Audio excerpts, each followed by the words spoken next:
Kamu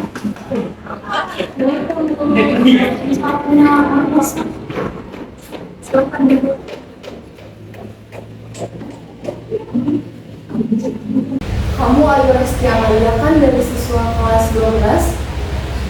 Iya benar Bu, saya Ayu Resti Amalia kelas 12 satu Bu. Nah sebelumnya, Ayu bagaimana kabarnya hari ini? Alhamdulillah baik Bu, tapi sejujurnya saya sedikit takut berada di ruangan ini Bu.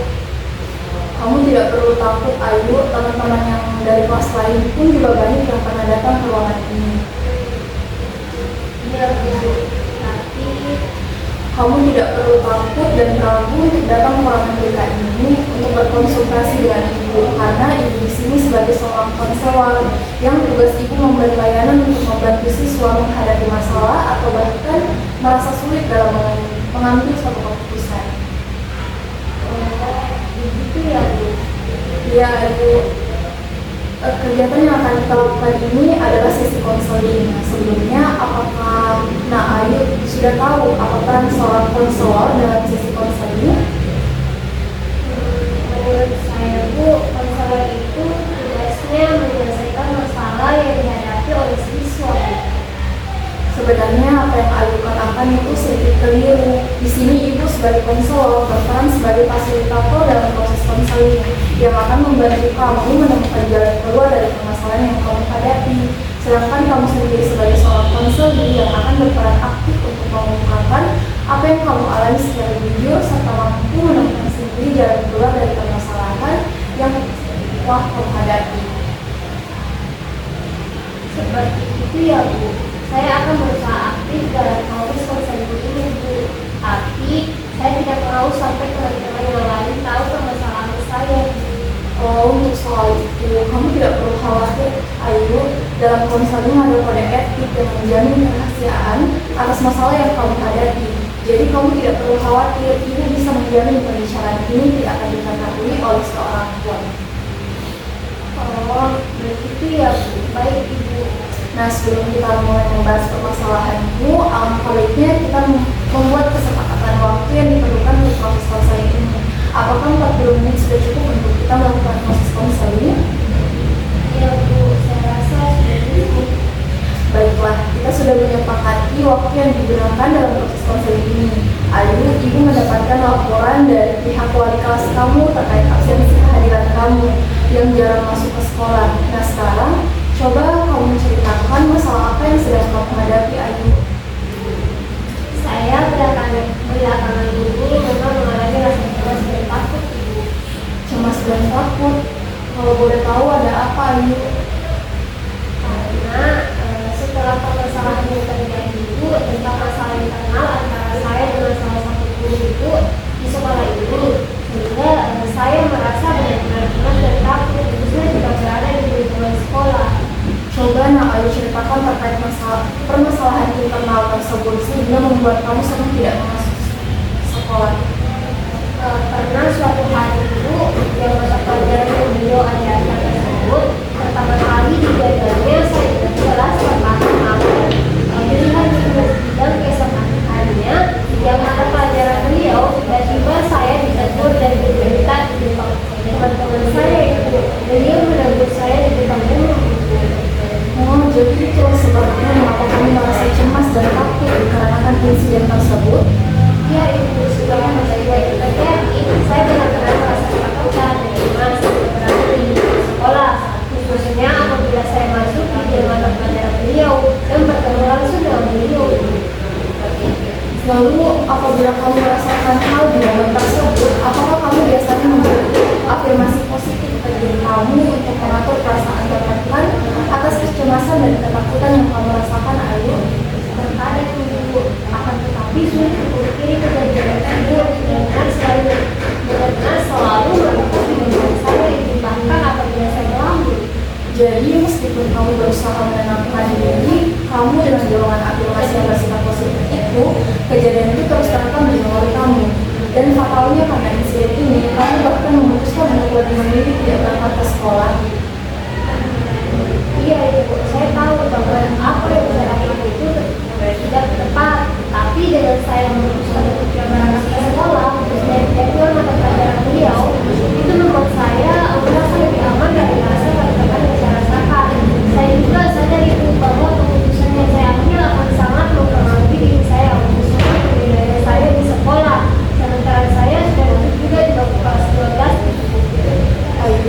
dari penjelasan kamu, kamu menyadari betul yang kamu lakukan akan berdampak besar pada diri kamu, khususnya perbedaan kamu di bawah tugas ini.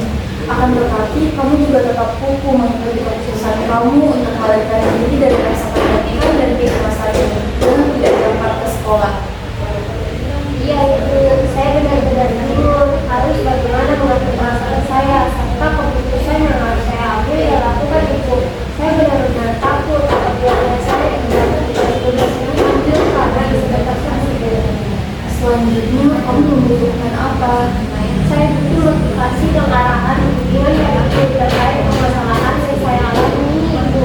Sampai seperti apa yang harus saya lakukan Ibu dan bagaimana cara untuk saya bisa mengatur perasaan tertekan dan kecemasan ini yang tiba-tiba muncul begitu saja dan mesti lulus diri saya untuk memilih tidak datang ke sekolah karena ketakutan ini. Baik, Ibu sangat mengerti dengan apa yang kamu alami, Ayu.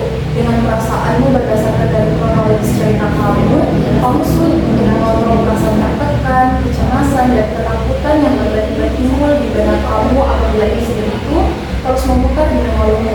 Dan hal menurut kamu aman apabila kamu melarikan diri dari pikiran itu dengan kamu lebih memilih untuk tidak masuk ke sekolah. Namun di satu sisi, kamu sadar betul bahwa keputusan yang kamu ambil untuk terus menghindar dari kejadian tersebut dengan tidak ke sekolah akan berdampak besar dengan sistem pendidikan kamu. Benar begitu, Ayu? Iya, bagaimana?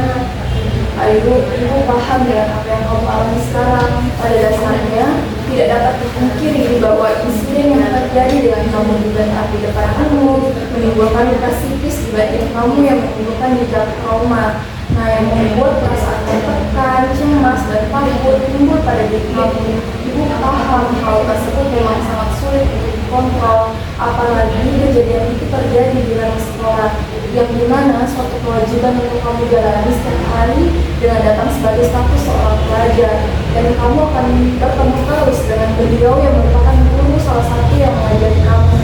Pasti hal itu sangat berat yang Ayu rasakan, dan insiden itu akan terus memutar di memori Ayu. Akan tetapi Ayu, jika kamu larut dari rasa trauma tersebut, itu akan menghancurkan dan berdampak negatif pada diri kamu.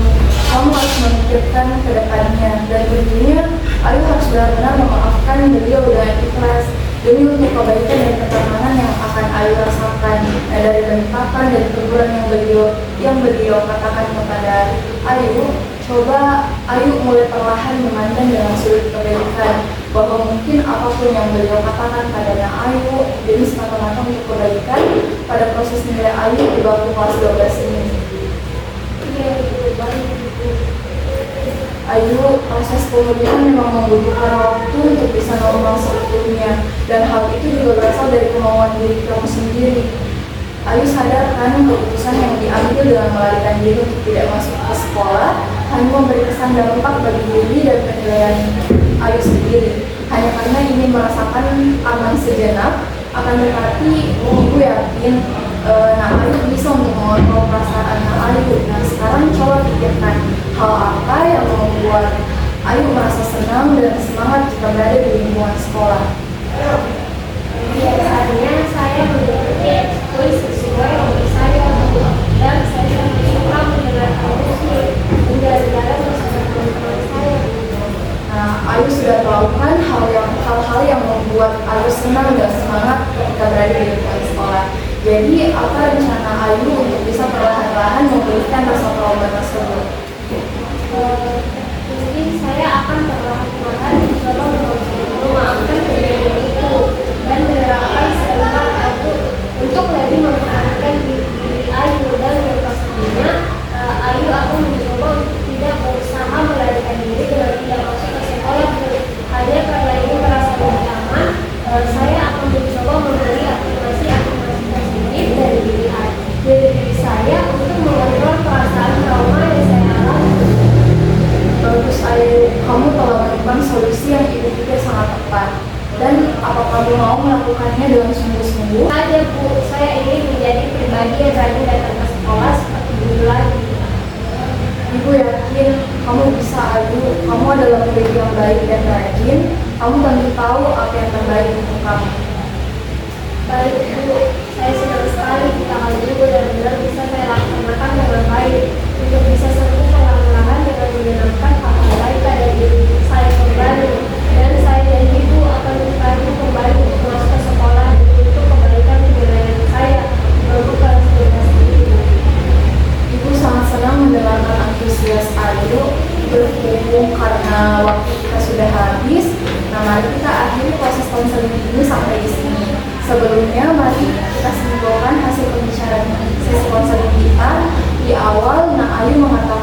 bahwa ada masalah internal yang telah dialami sehingga menimbulkan luka psikis di badan Ayu yang membuat adanya perasaan tertekan, cemas, dan takut di benak memori Ayu. Dan fatalnya, karena insiden itu membuat Ayu jenuh berada di lingkungan sekolah dan lebih memilih untuk tidak berangkat ke sekolah.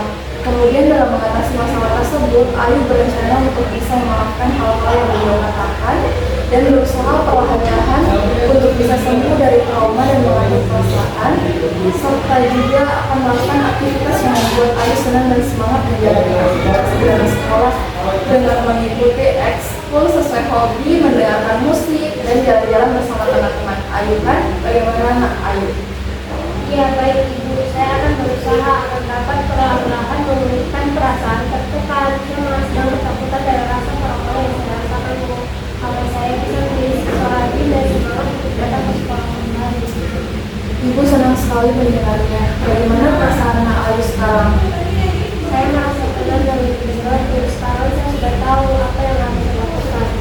Alhamdulillah jika seperti itu. Nah Ayu, ibu merasa bahagia juga. Semoga kamu bisa sungguh-sungguh menjalankan rencana yang telah kamu buat. Nah, kalau begitu sesi konseling ini dapat kita akhiri dan Ayu jangan sungkan lagi untuk datang menemui ibu jika memiliki kesulitan apapun ya.